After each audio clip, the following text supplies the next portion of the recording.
Je voudrais distinguer l'évolution en nombre, l'évolution en âge, l'évolution en configuration sociale, l'évolution en termes d'urbanisation.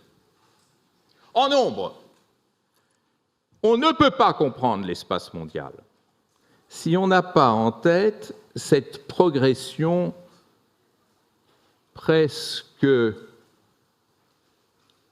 erratique de la population mondiale. Il y a 6000 ans, aucun d'entre nous n'était né. Il y a 6000 ans, notre Terre comptait, estime-t-on, 5 millions d'habitants. 5 millions. Toute la Terre. À l'époque du Christ, en l'an 0, si vous voulez, 250 millions. En 1800, là, nous nous rapprochons. Nous avons déjà pratiquement dépassé le cap de la Révolution française. 1 milliard d'habitants. C'est-à-dire que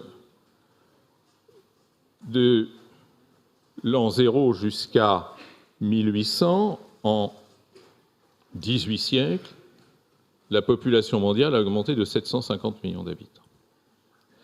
1800, donc 1 milliard. 1960, 3 milliards. C'est-à-dire qu'on est passé de 1 milliard à 3 milliards de 1800 à 1960. Et aujourd'hui, vous savez que nous avons dépassé les 7 milliards. Alors méfions-nous des projections, parce que moi j'ai tout entendu. Quand j'étais dans le primaire, dans le secondaire, en principe aujourd'hui on aurait dû être 15 milliards. Donc soyons prudents, on ne peut pas prévoir l'évolution de la démographie. La futurologie démographique, ça n'a aucun sens. Mais enfin, les 8 milliards pour 2025, c'est une estimation raisonnable. Ce sera peut-être 7 milliards 900, 8 milliards, mais enfin on a déjà une idée assez précise. En 2050, les démographes prévoient de manière très prudente entre 7 milliards 700 millions, c'est-à-dire une diminution qui est possible, c'est un scénario possible, ou de dépasser les 10 milliards. Donc vous voyez, les prévisions sont extrêmement prudentes et peu claires. Ce n'est pas ça qui m'intéresse. Ce qui m'intéresse, c'est cette explosion qui se produit les 2 derniers siècles. Et si vous avez en tête ce passage de 1 milliard à 7 milliards en quelques 2 siècles, 1 milliard à 7 milliards, vous comprenez l'importance des transformations qualitatives, c'est-à-dire sociologiques, économiques et politiques, qui en dérivent. Ce qui m'inquiète, m'intéresse, c'est que cette progression de la démographie, telle que nous l'observons donc depuis 211 ans, intéresse principalement, presque exclusivement, les pays en développement. C'est-à-dire qu'aujourd'hui, on considère que les pays en développement couvrent 90% de la croissance démographique mondiale. 90%. D'ici à aujourd'hui, 2013, à 2025, les 12 prochaines années, l'Afrique va augmenter le nombre de ses habitants de 45%. 45%. En 2050, je vous ai dit qu'il faut être prudent dans les prévisions, on pense qu'un homme, une femme sur 4 sera africain, africaine, contre 1 sur 7 ou 1 sur 7 aujourd'hui. Que le Nigeria sera le 3e État le plus peuplé de la planète. Alors, pourquoi est-ce important de dire ça ?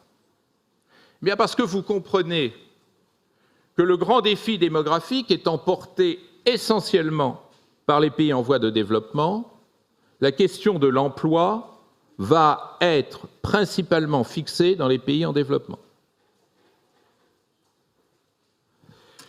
Et que ce qu'on va étudier ensemble dans un instant, à savoir l'avenir des jeunes sur l'espace mondial, se concentre sur le problème de la jeunesse en Afrique.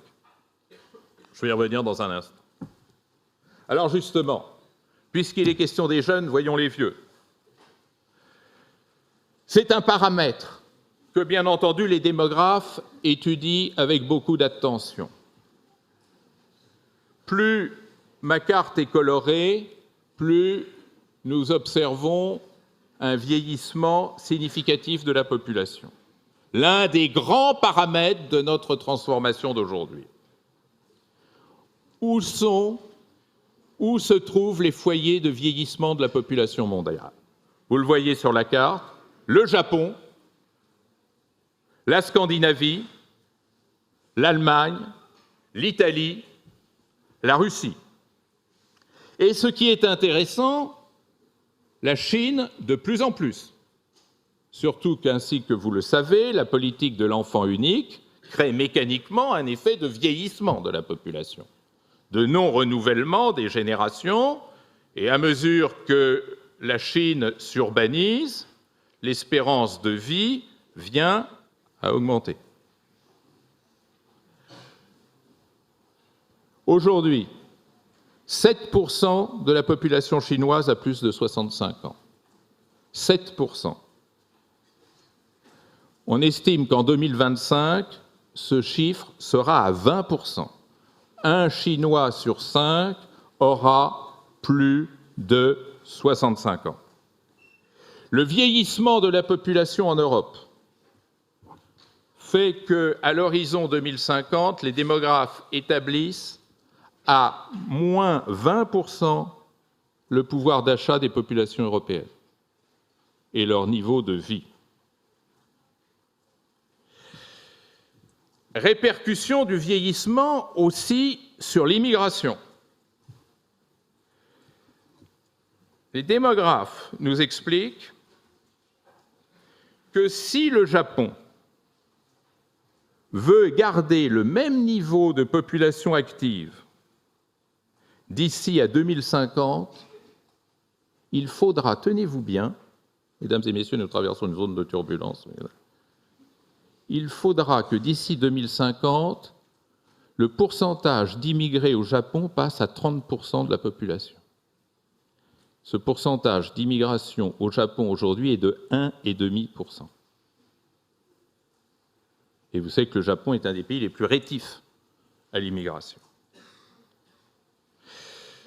Vous savez que les usines Toyota rappellent des retraités pour reprendre du service.